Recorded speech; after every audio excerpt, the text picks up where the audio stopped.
할렐루야. 예수 그리스도 이름으로 하나님 말씀 함께 나누시 갖도록 하겠습니다. 이 시간 같이 은혜 나누실 말씀은 산상보훈의 내용 마태복음 5장 1절에서 9절까지의 말씀이 되겠습니다. 마태복음 5장 1절에서 9절까지의 말씀 중에서 한 절만 읽겠습니다. 9절 말씀 읽겠습니다. 시작. 화평케 하는 자는 복이 있나니 저희가 하나님의 아들이라 일컬음을 받을 것임이요. 1, 2차 세계대전을 통해서 죽은 사람의 숫자가 얼마나 되는 줄 아십니까? 1억 명이 넘는다고 그래요. 그렇게 1억 명이 죽는 참혹함을 경험했음에도 불구하고 2차 세계대전 이후에 50년 동안 지구촌 곳곳에서 또 전쟁이 있었습니다. 몇 회나 있었냐면 130회. 대단하죠? 그리고 또 그 전쟁을 통해서 5천만 명 이상의 사람들이 또 죽었다고 합니다. 전 세계의 핵무기가 6만여 기가 있다고 그래요. 6만여 기. 이거는 히로시마 원자폭탄의 160만 배에 해당되는 위력인데요. 지구를 수십 차례 멸망시킬 수 있다고 합니다. 대단하죠? 그럼에도 불구하고 지금 세계 각국에서는 군사 무기를 개발하는데 또 엄청나게 막대한 그런 비용을 지출한다고 합니다. 자, 이 세상을 살아가는 사람들은 화평을 좋아할까요? 불화하는 것을 좋아할까요? 누군가가 당신은 화평과 화목을 좋아하십니까? 이렇게 질문한다면 우리 성도님들은 어떻게 대답하시겠어요? 네, 좋아합니다. 이렇게 대답하시겠죠? 근데 질문을 좀 바꿔가지고 무슨 대가를 치르더라도 화평과 화목을 원하십니까? 이렇게 질문한다면 우리 성도님들은 어떻게 대답하시겠어요?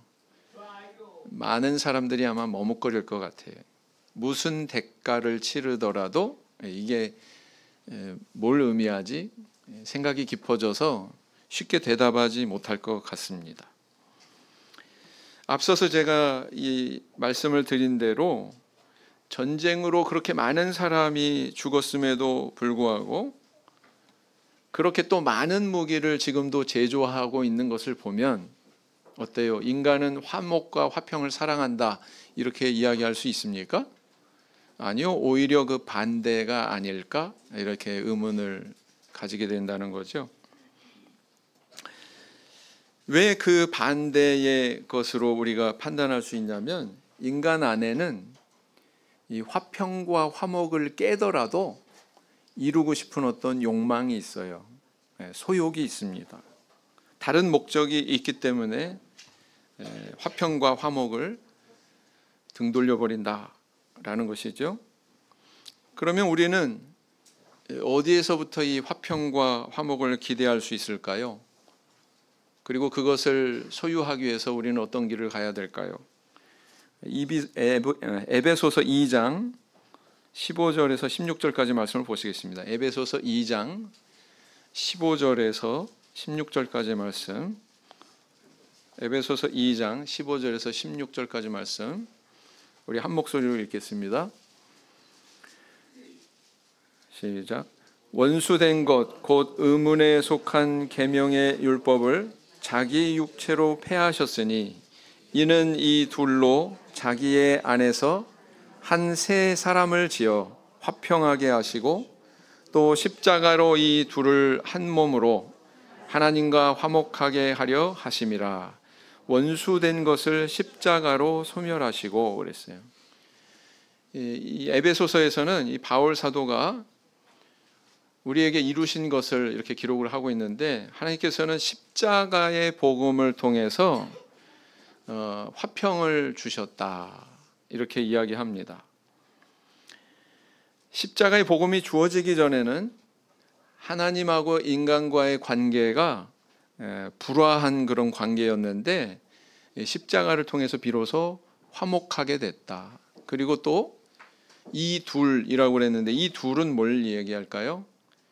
이방인과 유대인, 이방인과 유대인. 이렇게 앞뒤 문맥을 살펴보면 이방인과 유대인을 가리키는 것을 알 수가 있습니다.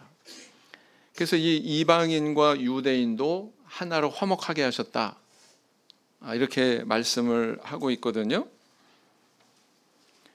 그래서 성도는 어떤 존재냐? 바로 하나님으로부터 이런 평화, 화평의 은혜를 입은 존재고 또 그런 존재로서 이웃과 화평해야 되는 그런 사명이 있는 존재다. 이렇게 얘기하고 있습니다. 다른 이웃을 화평의 길로 인도해야 되는 사명이 있다. 이렇게 말씀하고 있다는 것입니다. 오늘날 우리는 자기의 그런 존재를 발견하고 뿐만 아니라 또 그 사명을 다 완수하고 있습니까? 아니면 오히려 내 욕망, 내 이기심, 내 자존심 이것 때문에 혹시 화평과 평화의 길을 등 돌리고 있지는 않은지요? 오늘은 이 산상보훈의 팔복 설교 가운데에서 7번째 시간이죠. 화평케 하는 자는 복이 있나니 저희가 하나님의 아들이라 일컬음을 받을 것이며 이 말씀에 대해서 묵상하고 함께 은혜를 나눠보고자 합니다. 자, 오늘 성경 말씀에 화평이라고 하는 단어는 헬라어로 보면 에이레네 이렇게 이야기하고요. 또 히브리어로는 샬롬 이렇게 발음을 합니다. 귀에 익숙하시죠? 네. 개역 한글판 성경에서는 이 단어가 평안, 평강, 평화, 화평, 화친, 화목 이런 단어로 번역이 됐습니다. 그러니까 이런 우리 한글 성경에 이런 단어가 나오면 이거는 에이레네를 말하는 거구나. 이거는 샬롬을 얘기하는 거구나. 이렇게 이해하시면 되겠죠. 아마도 이스라엘 나라에서 사람들이 가장 많이 사용하는 단어가 샬롬 이 단어가 아닐까 싶습니다. 왜냐하면요, 이 샬롬이라고 하는 단어를 인사말로 쓰거든요. 인사할 때마다 사람들이 뭐라고 해요? 샬롬 이렇게 인사를 한단 말이죠. 여기서 재미있는 점은 뭐냐면 이스라엘 사람들의 인사말과 한국 사람들의 인사말의 의미가 똑같다는 거예요. 우리는 뭐라고 얘기합니까? 안녕, 안녕하세요 이렇게 인사하지 않습니까? 바로 우리가 쓰는 그 인사말과 동일하다는 거예요. 샬롬의 의미가 동일하다라는 것입니다. 이렇게 두 나라 사람들의 인사말이 똑같은 것을 보면 두 나라 사람들이 공감하는 사람들에게 가장 필요한 게 뭘까? 이렇게 질문했을 때 그건 평안이다. 그것은 화평이다. 라는 것을 알 수가 있습니다. 두 나라가 똑같이 이걸 소중히 여긴다는 거예요. 그도 그럴 것이 이 두 나라 국민이 공통점이 있는데 그동안에 걸어온 역사가 그렇게 평안치 않았어요. 그냥 외세에 이렇게 짓밟히고 이렇게 물어뜯기고 때로는 이렇게 뿔뿔이 흩어지고 정말 아픈 그런 역사의 상처를 안고 살아왔기 때문에 가장 필요한 것이 평안이었고 그렇기 때문에 인사말이 이렇게 굳어진 것이 아닌가 생각을 해보게 됩니다. 자, 예수님께서 부활하신 후 제자들에게 처음 나타나셨을 때 첫 마디가 뭐였죠? 너희에게 평강이 있을지어다. 그죠? 인사를 하셨어요. 너희에게 평강이 있을지어다.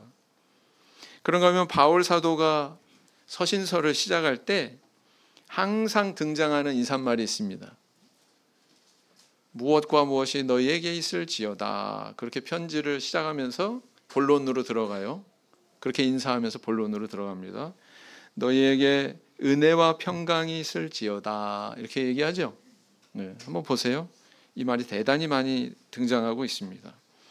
자, 이처럼 이렇게 인사말을 보면 사람에게 얼마나 이것이 필요한 것인가. 한국 사람, 이스라엘 사람뿐만 아니라 사실은 모든 사람에게 이것이 절실하게 필요한 것이다 라는 것입니다. 마치 공기처럼, 마치 물처럼 보편적으로 필요한 것이다 라는 것이죠. 이 화평, 평안이라고 하는 단어 안에는 사회성을 담고 있습니다. 쉽게 얘기하면 나와 타인이라고 하는 이 둘 사이에서, 아니면 둘 이상의 사이에서 성립할 수 있는 단어예요. 혼자서는 이것을 이야기하지 않고 둘 이상의 존재 사이에서 그런 둘 사이의 원만한 관계를 표현할 때 이 단어로 표현한다는 것입니다. 그래서 로마 12장 18절에 보면, 로마서 12장 18절에 할 수 있거든 너희로서는 모든 사람으로 더불어 평화하라 이렇게 얘기하고 있죠. 네. 이처럼 사람 사이에 분열이 없고 하나가 된 상태, 이것을 일컬어서 화평하다, 평안하다 이렇게 이야기한다는 것입니다.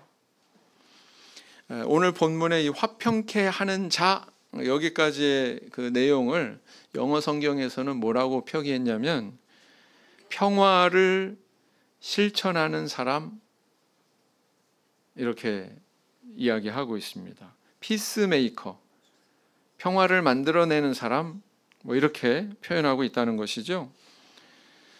이로 볼 때 화평케 하는 자란 나도 화평을 누릴 뿐만 아니라 자기가 화평을 누리지도 못하는데 남한테 화평의 길로 인도하는 게 가능하겠어요? 불가능하겠죠. 나만 그것을 누리는 것이 아니라 또 나아가서 다른 사람도 이런 평화의 길로 인도하고 안내하는 사람, 이 사람이 바로 화평케 하는 자다라는 것입니다. 예수님의 제자된 우리는 화평의 은혜를 입었죠. 하나님과 화평하게 되는 그런 은혜를 입지 않았습니까? 그런 자에게는 사명이 있다는 거예요. 책임이 있다는 거예요. 그 책임은 바로 뭐냐면 우리 자신이 타인과 화평할 뿐만 아니라 타인도 그런 화평의 길로 나아갈 수 있도록 안내하는 그런 사명이 우리에게 있다는 것입니다. 고린도후서 5장 18절 말씀을 보시겠습니다. 고린도후서 5장 18절, 고린도후서 5장 18절 말씀을 보시면 같이 읽으시겠습니다. 시작. 모든 것이 하나님께로 났나니 저가 그리스도로 말미암아 우리를 자기와 화목하게 하시고 또 우리에게 화목하게 하는 직책을 주셨으니 그랬어요. 그래서 이것을 우리에게 가르치고 있습니다. 이런 사명이 있다, 이런 직책이 있다라는 것을 우리에게 이야기하고 있다는 것입니다. 우리는 이 화평의 개념을 또 두 가지로 이렇게 분류해서 생각해 볼 수가 있어요. 소극적인 의미에서의 화평은 뭐냐면 다른 사람과 불화하거나 분열하지 않는 것. 그냥 뭐 아주 가깝고 뭐 당신 없으면 못 살아, 막 당신 없으면 뭐 무엇이 없는 뭐요, 뭐 이렇게 표현할 정도는 아니지만 악화되지 않고 원만한 관계를 유지하는 것. 이게 이제 소극적인 의미에서의 화평이다 이렇게 볼 수가 있죠. 적극적 의미에서의 화평이 있습니다. 그것은 바로 뭐냐면은 가까워지는 거예요. 그리고 서로 사랑하는 거예요. 그리고 서로 용납하고 기꺼이 낮아지는 그런 관계로 개선이 되는 것입니다. 하나님께서 원하시는 것은 바로 우리가 이런 단계까지 나아가야 된다라는 것을 이야기하고 있는 것입니다. 왜냐하면 하나님께서 우리에게 그런 것을 보여주셨기 때문에, 모범을 보여주셨기 때문에 그렇다는 것이죠. 그래서 이것을 이루기 위해서 우리가 먼저 실천해야 되는 것이 있습니다. 간단하지만 그게 뭘까요? 우리가 가장 먼저 실천해야 되는 거, 아까 잠깐 이야기에도 나왔어요. 샬롬이 뭐에 사용되는 단어라고요? 인사할 때 인사하는 겁니다. 우리가 타인과의 화목과 화평의 관계를 추구한다면 우리가 가장 먼저 잘해야 되는 게 있는데 그게 바로 인사하는 겁니다. 인사 안에는 그냥 말만 있는 게 아니죠. 거기에 진심이 있고 내가 전달하는 그런 좋은 뜻이 있는 거예요. 그래서 인사를 잘하는 게 참 중요합니다. 이 인사만 잘해도 여기에 하나님께서 역사하십니다. 이런 간증이 있어요. 대만의 진요성이라고 하는 이름의 목사님이 계시거든요. 근데 이분이 65세가 되셔서 은퇴를 하셨어요. 그리고 은퇴하시고 이제 건강 관리를 해야 되겠다. 그래서 매일 조깅을 하시는데 그 조깅 코스 가운데 매일 의자에 앉아 있는 한 노인을 발견했습니다. 나중에 알게 된 것은 그 노인의 나이가 굉장히 지긋해요. 90세나 되셨습니다. 근데 조깅을 하다 보면 매일 거기 앉아 있더라는 거예요. 그래서 이분이 그분 곁을 이렇게 지날 때마다 달리면서 잠깐 멈춰 서 가지고 그분한테 정중하게 허리를 숙여 가지고 안녕하세요. 그들 말로 핑안, 고개를 이렇게 숙이고 인사를 했더라는 것입니다. 처음 며칠 동안은 무뚝뚝하게 이렇게 쳐다보던 이 노인이 며칠 뒤에 그날도 이제 이 진 목자님이 안녕하세요 그걸 인사를 했더니 이렇게 말하더래요. 요즘 젊은이들답지 않네. 참 인사성이 밝구만 그러더래요. 그래서 그 65세 은퇴 목자님이 젊은이가 되셨어요. 그렇게 말문을 두고 두 분이 이제 친해지게 됐는데 그의 이 진 목자님이 이분을 교회로 인도하시게 됐습니다. 그래서 교회를 출석하셨고 오래지 않아서 세례까지 받으셨어요. 그래서 이 진 목자님이 이 간증을 하시면서 내가 깨달은 게 있다 이렇게 말씀하십니다. 참 인사만 잘했을 뿐인데 그 인사만 잘하는 것 안에도 이렇게 선하신 우리 하나님의 역사가 있더라 이야기하거든요. 네.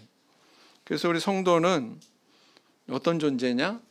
하나님으로부터 이런 화평의 은혜를 먼저 입은 자들로 다른 사람을 화평의 길로 인도해야 되는 그런 사명이 있다라는 것입니다. 그럼 우리는 그 사명을 위해서 무엇을 준비해야 될까요? 첫째는 뭐냐면 화평을 위해서 자기 욕심을 버려야 됩니다. 자기 욕심을 버려야 됩니다. 누가복음 19장 42절을 보시겠습니다. 누가복음 19장 42절을 보시겠습니다.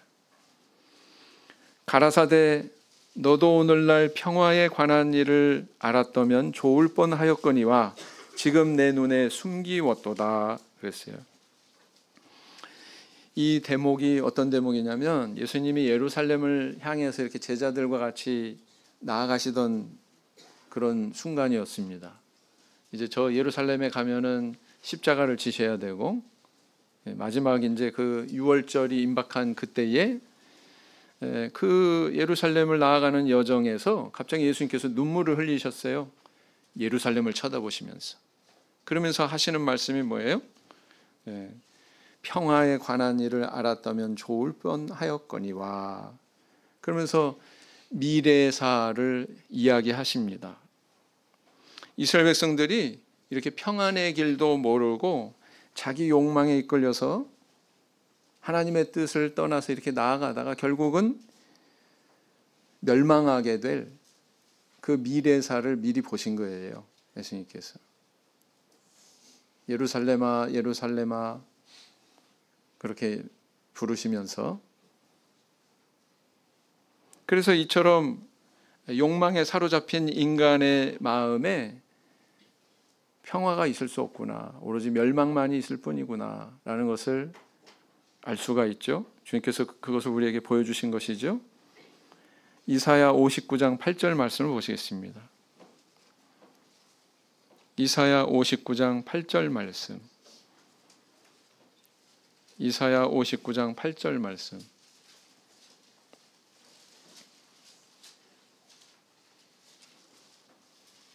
같이 읽겠습니다. 시작. 그들은 평강의 길을 알지 못하며 그들의 행하는 곳에는 공의가 없으며 굽은 길을 스스로 만드나니 무릇 이 길을 밟는 자는 평강을 알지 못하느니라 그랬어요. 하나님의 백성인 이스라엘 백성들이 결국은 구약 시대 때에도 그러했지만 예수 그리스도께서 육신을 입고 이 땅에 내려오신 그 순간에도 평화를 알았어요? 평화의 길을 좋아했습니까? 그 길을 따르고자 했습니까? 아니었다라는 것입니다. 결국은 나중에 로마 제국과의 전쟁을 통해서 멸망하지 않습니까? AD 70년에 멸망해 버립니다. 어느 가난한 농가가 있었어요. 근데 어느 날 소 새끼를 뱄습니다. 소가. 그래서 막 집안에 온통 경사가 난 듯이 막 기뻐하고 그랬는데 송아지가 태어날 날만 그렇게 고대하고 있었죠. 그러던 어느 날 아들이 아버지한테 이렇게 얘기합니다. 아버지, 송아지 태어나면 나 송아지 등 위에 올라탈 거예요. 태워주세요. 그랬더니 아버지가 뭐라고 대답하냐면 안 된다. 아직은 어리기 때문에 네가 올라타면 송아지가 허리를 다칠 수 있어. 얘기를 하니까 이 아이가 포기를 해요? 안 해요? 포기를 안 해요. 그래서 나 송아지 등에 타보고 싶어. 아버지 나 꼭 태워줘요. 떼를 쓰는 겁니다. 안 된다. 태워줘요. 안 된다. 결국 어떻게 됐어요? 아버지가 아들을 때리기 시작했어요. 이놈이 어디서 떼를 써? 그러고.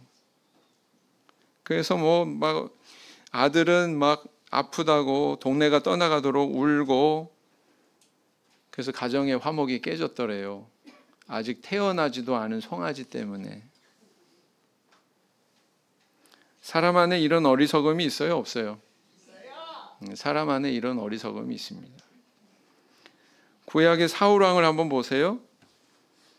백성들이 어느 날 노래합니다. 사울은 천천히요 다윗은 만만이라. 이 노랫소리를 듣고는 이 사울왕이 다윗을 시기하기 시작합니다. 사울왕은 지금 어떤 신분이에요? 왕이에요. 모든 것을 다 쥐고 있고 모든 것을 다 누리고 있습니다. 근데 그 노랫소리에 마음이 꼬여가지고 평안이 없어요. 맛있는 음식을 먹어도 좋은 광경을 유람하면서 구경을 해도 아무런 즐거움이 없어요. 감흥이 없어요. 오로지 하나만 귓전에서 맴돌고 있습니다. 사울은 천천히요, 다윗은 만만이다. 그런데 다윗은 어떠했습니까? 아직 소년에 불과하죠. 그는 사울왕의 미움을 받고 도망자 생활을 합니다. 10년 동안 정말 죽을 고생을 합니다. 그런데 그런 상황에서도 이 시편의 내용을 보면 하나님께서 주시는 평안을 누렸다고 이렇게 노래하고 있거든요. 평안하지 않아요. 외적인 환경을 보면 언제 죽을지 몰라요. 언제 사울의 화살이 자신의 가슴에 꽂힐지 모릅니다.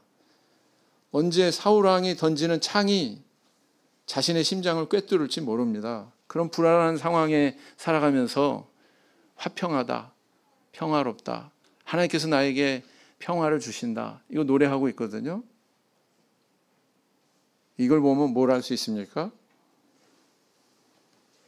이 두 사람을 비교해 보면 화평이란 외적인 배경에 있는 게 아니구나, 외적인 환경에서 오는 게 아니구나. 사울왕은 다시 말하지만 모든 걸 누리고 다 소유한 사람이었습니다. 그러나 평화가 없었습니다. 오히려 쫓기고 목숨이 경각에 달린 다윗이 평화를 누렸어요. 뭘 알 수 있습니까? 이것은 우리 마음의 문제구나, 외부의 환경의 문제가 아니구나 라는 걸 알 수 있어요? 없어요? 네, 그걸 알 수가 있습니다. 부디 사울의 마음이 아니라 다윗의 마음을 품고 화평의 길을 걸어가시는 저와 우리 성도님들 되기를 원합니다.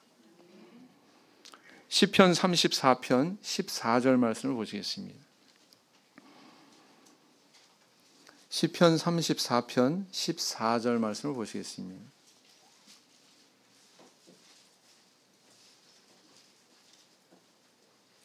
같이 읽겠습니다. 시작. 악을 버리고 선을 행하며 화평을 찾아 딸을 지어다. 자, 그 다음에 두 번째, 우리가 화평을 위해서 어떤 길을 가야 돼요? 입술을 제어할 수 있어야 된다라는 것입니다. 화평을 위해서 입술을 제어할 수 있어야 된다라는 거예요. 잠언 10장 19절 말씀을 보시겠습니다. 잠언 10장 19절 말씀.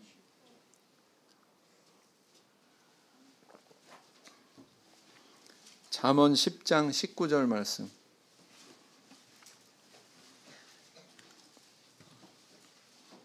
같이 읽겠습니다. 시작. 말이 많으면 허물을 면키 어려우나 그 입술을 제어하는 자는 지혜가 있느니라 그랬어요. 사람들 사이에 화평이 깨지는 가장 큰 요인이 뭐예요? 바로 입술을 잘 제어하지 못하기 때문이다. 이렇게 볼 수가 있습니다. 그래서 야고보 사도는 말하기를 말에 실수가 없으면 온전한 사람이다. 이렇게 이야기하기도 했죠. 세상의 그런 격언을 보면 말 유창하게 하기는 쉬워도 잘 말하기는 어렵다. 이런 표현이 있습니다. 말 잘하는 사람 있잖아요. 유창하게, 막힘없이. 그러나 그거보다 잘 말하는 것이 더 어렵다. 이런 말이 있습니다. 자, 그러면 입술을 제어하는 것은 구체적으로 어떻게 나타나야 될까요? 첫째는 뭐냐면 침묵하는 겁니다. 침묵을 배우는 거예요. 입을 다물 줄 알아야 된다라는 것입니다. 어느 가정에 술 주정뱅이 남편이 있었어요. 아내는 남편의 술 주정 때문에 엄청 고통을 당했습니다. 그래서 아내가 어느 날 이제 상담사를 찾아가서 도저히 못 살겠어요. 조만간 저는 이혼할 것 같아요. 막 이렇게 하소연을 했어요. 그랬더니 이 상담사가 어떤 처방을 줬냐면은, 자, 여기 병에 이 액체가 있는데 만약에 남편이 술을 마시고 들어와서 주정을 시작하면 이걸 입에다 무십시오. 이 병에 있는 액체를 입에다 무세요. 그리고 남편이 주정이 다 끝날 때까지 기다리셨다가 끝나면 그때 삼키십시오. 그러면 효험이 있을 겁니다. 이렇게 얘기를 하더래요. 그 말을 듣고는 이제 돌아가서 아니나 다를까 이제 집으로 술을 잔뜩 마시고는 만취된 상태로 집에 와서 이 남편이 어느 날 이제 술 주정을 하기 시작했어요. 그래가지고 그 상담사의 처방대로 그 병을 꺼냈습니다. 그리고 병에 있는 액체를 입에다가 물었어요. 아무 맛도 없었습니다.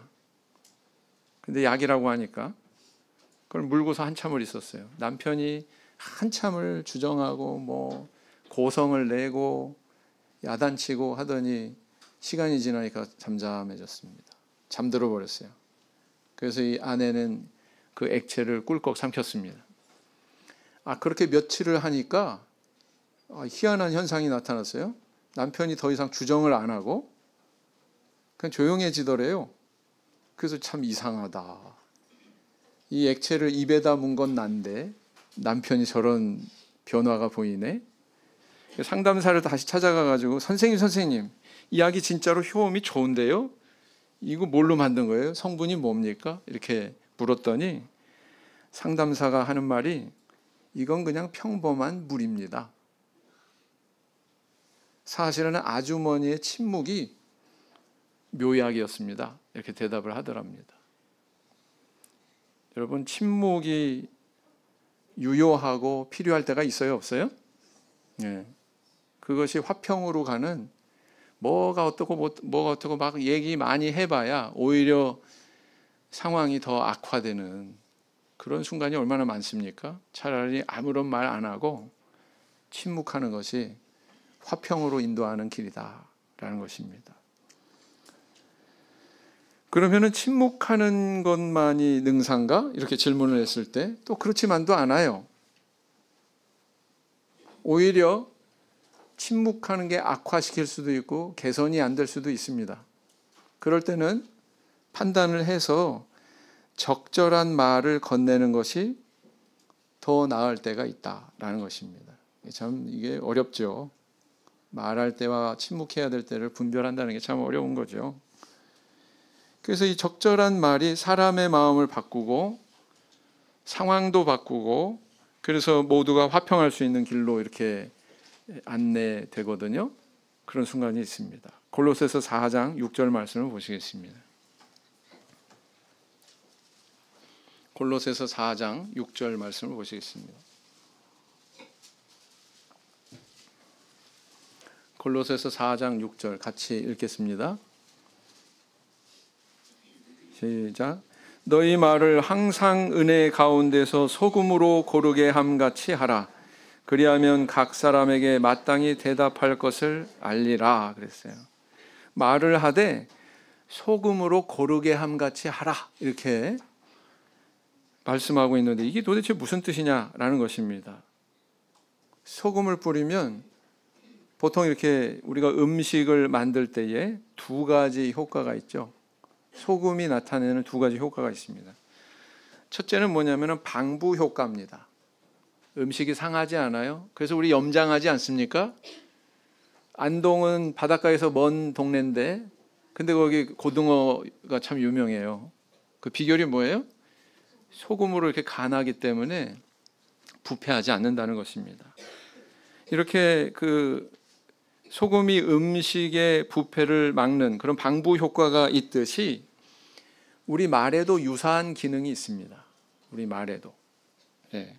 어떤 사람이 뭐 불결한 말, 비난하는 말, 의심하는 말, 교만한 말 막 쏟아내면은요, 그걸 들으면 마음이 참 더러워지는 것 같은 그런 느낌을 받거든요. 불결해지는 것 같아요. 불쾌하고. 그래서 막 그 자리를 떠나고 싶고. 네. 그런 마음이 들지 않습니까? 그런데 반면에 시적절한 말, 경우에 합당한 말, 덕스러운 말 이런 말을 들으면은요 마치 막 이 더러워진 마음이 뭐 호수로 막 물을 쫙 뿌려가지고 깨끗하게 이렇게 씻어지는 것 같은 그런 느낌을 받거든요. 그렇습니다. 그래서 이게 바로 소금으로 고르게 함과 같이 하는 말이구나 그런 생각을 해보게 됩니다. 그런가 하면 또 다른 의미가 있어요. 소금의 기능을 보면 맛을 내는 기능이 있습니다. 부패도 막아주지만 맛을 내는 그런 기능이 있죠. 우리가 음식을 요리할 때 아무리 좋은 재료를 갖다가 정성을 들여 그렇게 요리를 하더라도 이거 없으면 나중에 맛이 안 납니다. 뭡니까? 소금이죠. 네. 그래서 소금이 이렇게 첨가가 돼야 그래서 간이 맞아야 이게 요리의 맛이 완성이 되더라라는 것이죠. 이처럼 이런 감미 효과가 있는 소금처럼 우리의 말도 그런 효과가 있다라는 것입니다. 경우에 맞는 말, 은혜로운 말, 덕스러운 말 이것은 정말 우리가 맛있는 음식을 대접받는 것 같은 그런 느낌을 받아요. 네. 그런 느낌을 받습니다. 그래서 이것이 바로 소금으로 고르게 한다는 의미구나라는 것을 알 수가 있거든요. 그래서 성도는 침묵만 하는 것이 능사는 아니다. 또 필요할 때, 필요한 상황에 경우에 합당한 말을 할 수 있어야 된다라는 것입니다. 이게 쉽지가 않죠. 왜냐하면 그 이면에는 완숙한 인격이라고 하는 그런 뿌리가 뒷받침되어야 되기 때문에 그렇습니다. 네. 부디 입술을 잘 제어하셔서 침묵이든지 경우에 합당한 말이든지 그것을 제대로 구분을 하고 말할 때 좋은 말을 할 수 있는 저 우리 성도님들 되길 원합니다. 에베소서 4장 29절 말씀, 에베소서 4장 29절 말씀 같이 읽겠습니다. 에베소서 4장 29절 말씀 시작. 무릇 더러운 말은 너희 입 밖에도 내지 말고 오직 덕을 세우는데 소용되는 대로 선한 말을 하여 듣는 자들에게 은혜를 끼치게 하라. 자, 세 번째는 뭐예요? 화평을 이루어야 되는 공동체의 사명을 자각해야 된다. 화평을 이루어야 되는 공동체의 사명을 자각해야 된다라는 것을 우리에게 교훈하고 있습니다. 예레미야 33장 6절 말씀을 보시겠습니다. 예레미야 33장 6절 말씀 찾으셨으면 같이 읽겠습니다. 시작. 그러나 보라, 내가 이 성을 치료하며 고쳐 낫게 하고 평강과 성실함의 풍성함을 그들에게 나타낼 것이며. 못 찾으셨어요? 아직도 넘기는 소리가 나네.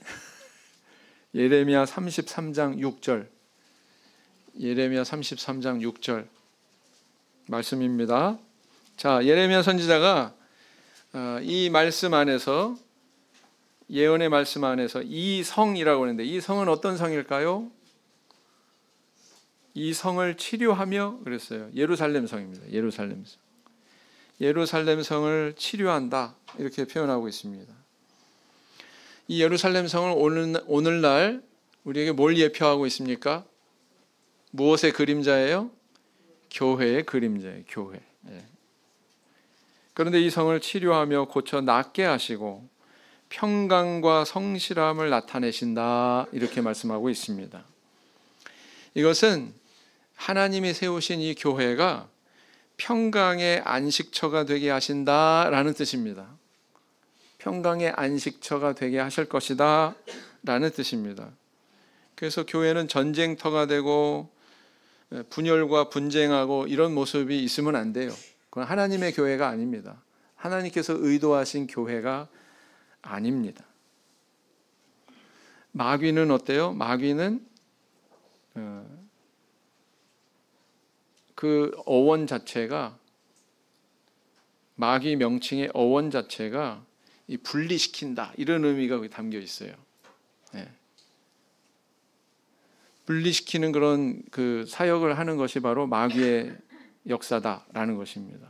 교회가 화평하지 않고 교회가 시끄럽고 분열이 있고 그러면은 그것은 누가 역사하는 거예요? 마귀가 역사하는 거다, 이렇게 인식을 해야 된다는 거예요.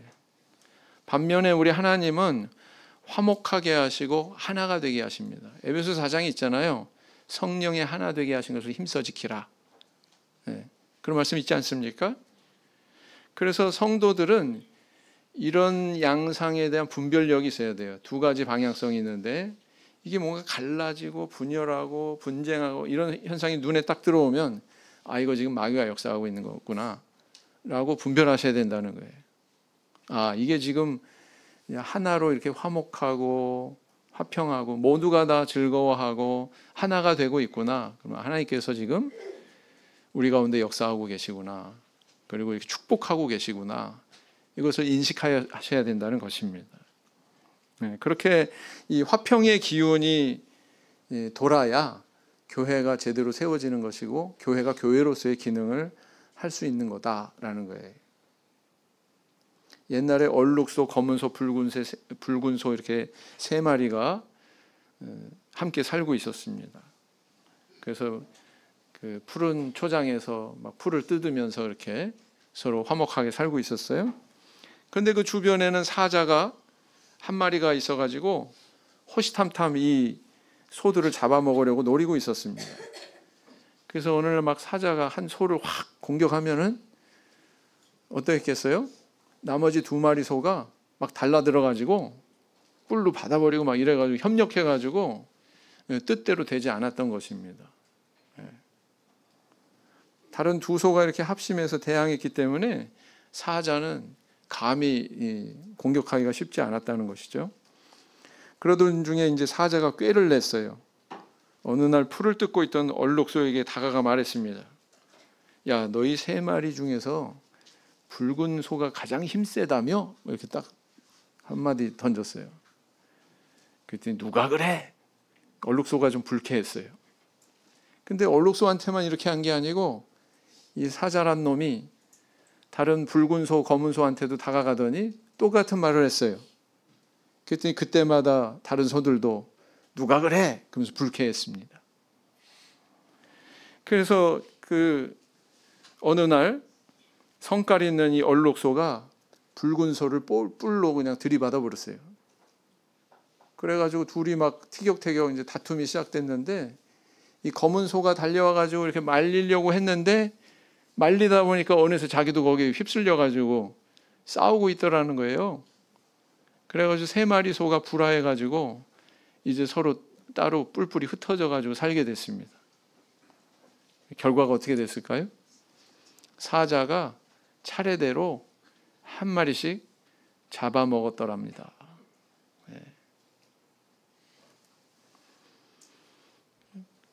재미있는 우화죠? 우리에게 아주 소중한 교훈을 주고 있는 우화인데 분열하면 안 된단 말이에요. 마귀는 이렇게 분열하도록 이간질을 한다라는 것입니다. 교회는 어떤 곳이 돼야 돼요? 엘리야 선지자가 안식을 누렸던 로뎀나무 그늘과 같은 곳이 되어야 됩니다. 그래서 세파에 찌든 영혼이 이 그늘에서 쉼을 얻을 수 있는 그런 곳이 되어야 됩니다. 또 교회가 어떤 곳이 돼야 돼요? 세상에서 상처받고 들어와서 치유받는 병원과 같은 곳이 되어야 됩니다. 그래서 이 세상에서 이리 치받치고 저리 치받치고 이렇게 상처받고 완전히 지쳐서 그렇게 왔을 때 이 교회 안에서 다른 성도들의 입술을 통해서 위안받고 위로받고 그러면서 또 상처가 치유되고 용기를 내서 다시 또 세상을 향해서 나아갈 수 있는 그런 병원과 같은 역할을 해야 되는 곳이 바로 교회다라는 것입니다. 그런 교회가 될 때 우리 하나님께서는 우리를 축복하십니다. 그래서 새롭게 태어나는 영혼들을 더해 주시고 교회가 이렇게 발전할 수 있게 해 주시거든요. 교회가 교회다울 때 하나님은 이렇게 새로운 영혼을 더해 주십니다. 건강한 교회가 될 때 출산을 할 수가 있는 거예요. 사람이 건강하지 않으면 출산할 수 있어요, 없어요? 출산할 수가 없어요. 그래서 건강한 영성을 가진 교회가 이런 영적인 또 탄생도 맛볼 수 있다라는 것입니다. 부디 화평케 하는 이런 은혜를 받으신 우리 성도님들, 화평케 하는 직책을 주셨으니 그 직책을 발견하시고 그 사명을 다하시는 저 우리 성도님들 다 되시기를 예수님 이름으로 기원드립니다. 묵상 기도하시겠습니다.